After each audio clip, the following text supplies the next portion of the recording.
Yeah, safe to say I'm pretty jealous of these.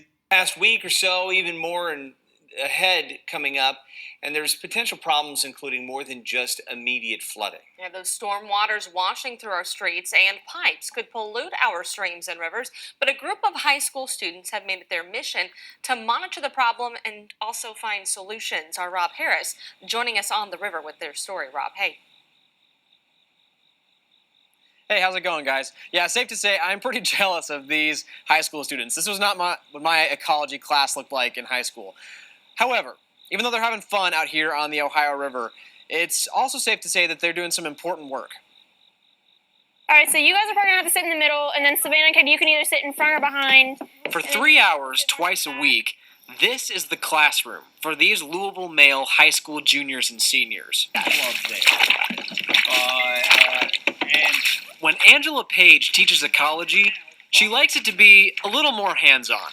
I have taught my kids how to do chemistry tests to determine the health and quality of our water.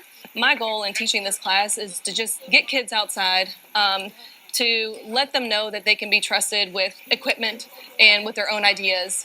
I think that is very powerful for students to have the experience. It's a year-long course, and it takes the students out on the Ohio River and the streams that feed it to keep a close eye on the health of the water and the ecosystem.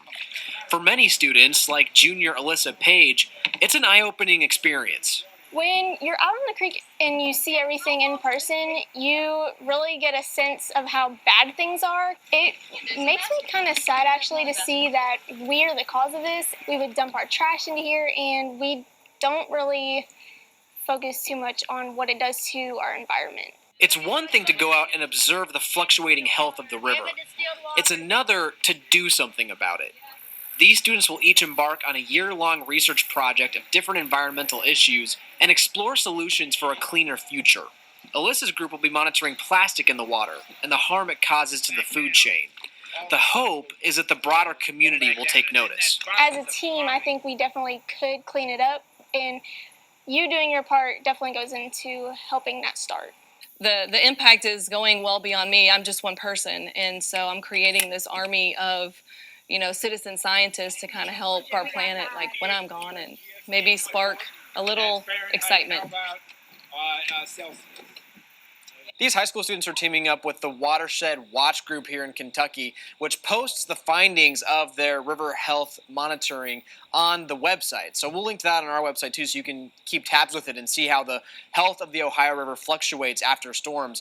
And by the way, the Watershed Watch Group says you're more than welcome to join them out on the river if you're interested in this and want to see the kind of work that they're doing. Rob Harris, WHAS 11 News.